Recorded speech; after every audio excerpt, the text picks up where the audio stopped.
Hey everyone, Xeon over here from Nintendo Life, and today we're here to share with you our review of Etrian Odyssey Origins Collection on the Nintendo Switch. Now, this review was originally written by Mitch Vogel for NintendoLife.com, but was reworked into this video by me.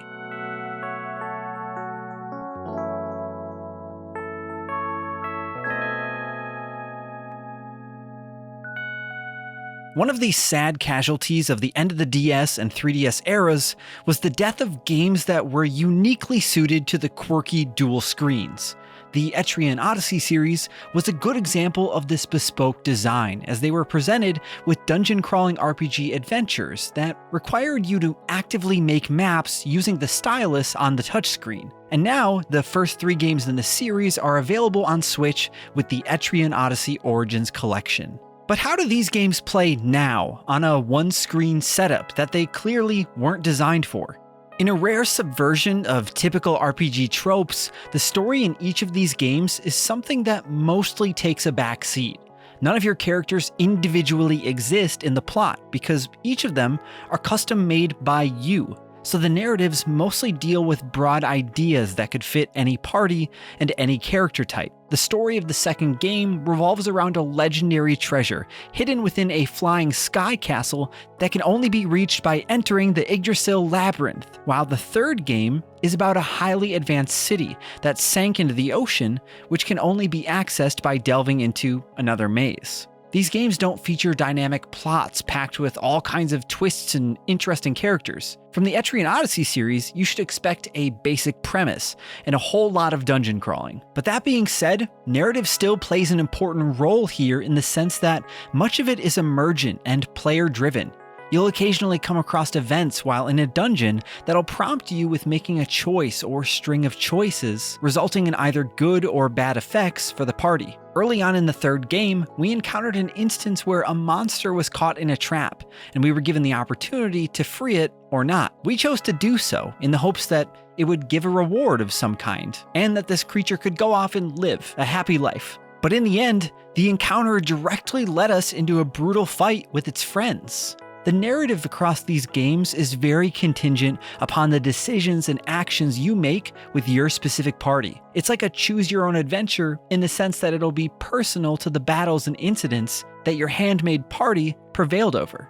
Gameplay in each Etrian Odyssey title follows a classic DRPG framework in which you navigate tile-based dungeons via a first-person perspective, solving basic puzzles and killing monsters along the way. Each floor of each dungeon features a meandering labyrinth full of traps and treasures, and usually you won't be able to clear the entirety of a floor before resources grow scarce, then leading you to pull out and return to town. The gameplay loop consists of leveling and collecting what loot you can in the dungeon, returning to town to regroup, restock, and buy better equipment, then diving back in to go a little further with a team that's a little bit stronger. Every floor of every dungeon is a complete mystery at first, and you have to draw up your own maps as you go. There's an extensive system of icons, drawing tools, and colored tiles you can use to map out each floor, and these can be utilized via either the touchscreen or traditional controls. And although the touchscreen controls feel more natural and intuitive for map making, the traditional controls still offer a decent alternative for when you're playing on the TV, even if they do feel a tad bit awkward. And if you don't want to be bothered stopping every now and then to update your progress on the map, you can always just set up an auto map feature in the settings that do a good chunk of the work for you as you walk. Combat follows a very simple turn-based structure, but there's a ton of technical depth here to navigate. Enemy encounters are sorta random. There's a small gem in the corner of the screen that will gradually change from green to red while exploring, and enemies can attack you at any point once it goes red.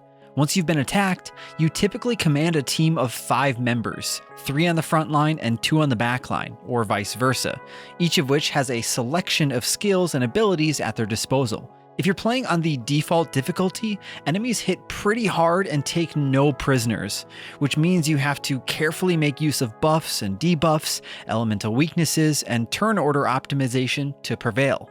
These nuances naturally begin to matter a little less as you begin to outlevel the enemies on a floor, but we still encountered a few instances where our bravery led to some devastating defeats when foes landed some well-paced crits that quickly dismantled our crew. And that's to say nothing of the boss fights, each of which acts as a hard and uncompromising check on your team building and tactical abilities, which can't be viably made up for by grinding. The easiest difficulty level is helpful in making these games more approachable, but we'd still suggest that newcomers and casual fans of the RPG genre may want to steer clear of Etrian Odyssey. These games are certainly rewarding and worth the effort, but they're not going to show you much mercy as you learn them. Puzzles are relatively light in dungeon designs. The most notable reoccurring kind of puzzle is the foe system. Most floors in most dungeons will feature at least one foe, which is an extremely powerful enemy that patrols on a set path, which usually also happens to be one that you have to traverse. Even if your team is at the appropriate level for a floor, you stand no chance against these enemies. So you have to carefully plan out your steps in advance to ensure that you don't get their attention and find yourself dragged into a horrifying battle that will see your team getting completely thrashed. Not only does this make for some tense sequences as you try to plan a route and tiptoe through a dangerous area, but it later creates a euphoric feeling when you can come back to that floor with a highly leveled and equipped team capable of felling foes and then netting some rare goods. Now, character progression is handled manually by distributing stat points along a unique skill tree every time you level up a party member, with many skills requiring quite a bit of planning and investment before they come into their own. Active skills can be individually leveled up to enhance their effectiveness, and more powerful skills are usually gated by prerequisites that require you to raise certain skills to specific thresholds. Being mindful of the niche you want each character to fill is extremely important here, as it's possible to build your team kind of in the wrong direction and find yourself backed into a corner hours later when you get to a floor with enemies that your team just can't handle. It is possible to start over with a respec, but this requires you to give up 5 levels for that character, requiring a hefty amount of grinding to get back to where you started. Even if it seems a bit daunting, team building feels extremely satisfying in the long run due to the sheer variety of options at your disposal. Not only are there tons of classes to explore, each one can be taken in different directions that span various offensive and defensive techniques. In the first game, the Dark Hunter can be built to specialize in whips, swords, or a varying combination of the two. If you go with whips, you'll gradually unlock debuffs that let you bind enemy limbs. And if you go with swords, you'll get debuffs that inflict status ailments on enemies. This adds a lot of replayability to each game, as it feels like there's a nearly endless amount of combinations you can run with for your 5-member setup. And while there are clearly some class combinations and skill loadouts that synergize better than others, experimentation can lead to some creative and surprisingly effective strategies. While each game plays quite similarly to the next, there are also some key gimmicks and features in each that help differentiate them from each other. For example, Etrian Odyssey 3 introduces sailing, which is similar to dungeon crawling, but without random encounters, and with the limitation that you can only explore the labyrinth of the open sea until your dwindling supplies run out. If you know that dungeon crawling isn't your thing, then none of these 3 games are going to change your mind, but we appreciated how the developers put in the effort to improve the core formula and explore new ideas across the trilogy. It does feel like the 3rd game is the most fleshed out and mature adventure of the 3, but all of them nonetheless offer up a captivating and quality experience. Now, the value proposition on offer here feels a little dubious to say the least. Each game in this trilogy is sold for $40 a piece at launch, and you can buy the whole collection in one shot for $80 US, and it's only available digitally. There's no physical retail release here in the West, although you can import a physical copy from Japan and play it on your Switch just fine. And believe it or not, this is still cheaper than buying any of the original Nintendo DS games, which can go for anywhere from $50 to $100 just for a single cartridge. But even so, this collection still feels overpriced for what's being included. These are effectively just up-resed ports of the DS games with little in the way of enhancements or additional features, which feels especially bizarre given that both the first and second game received remakes on the 3DS, featuring extra content and upgrades that aren't present in this release. Make no mistake, the core gameplay here is still solid, and you could easily get a couple hundred hours out of the whole package if you get really invested in all of it. There's value for money to be had, sure, and having these games available on a current console is a major win, but there's a lingering sense that the bare minimum went into these ports. And even though we wish more could have gone into them, one area where this collection notably doesn't falter is in its visuals. These games' origins as portable releases may be evident in the short draw distances and repetitive textures, but you're still presented with a variety of richly detailed environments and sharply drawn character artwork from Yuji Himaki. There's something wonderful about getting lost in the gameplay loop where the artwork washes over you in an immersive way as you find yourself delving deeper into strange territory. The dungeons you encounter may be hostile at every turn, but they are certainly beautiful. Meanwhile, Yuzo Koshiro's legendary music is present and correct here, with a playlist of relaxing, somewhat jazzy tracks that do a good job of adding to that immersion factor. Even if your party is at death's door, crawling around corners as they limp their way back to the exit, the calming music somehow doesn't feel out of place with your experience.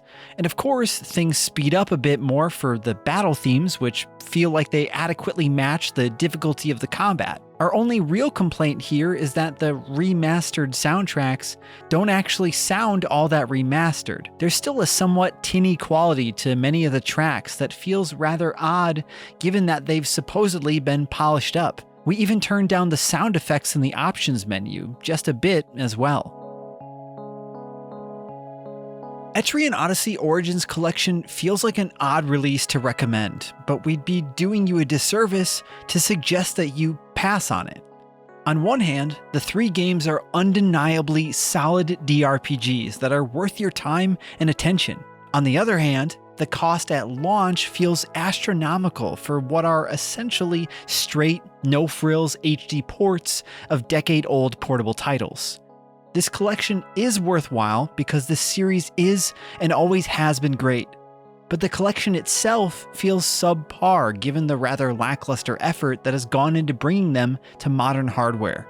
We'd still give Etrian Odyssey Origins collections a recommendation, but with the caveat that you're probably better off either waiting for a deep sale or just buying one of the games. And we'd recommend Etrian Odyssey 3 the most out of these if you do. The Etrian Odyssey Origins collection may not be the definitive re-release that many hoped it would be, but these games are well respected in the DRPG space for good reason, and it's great to see them on Switch.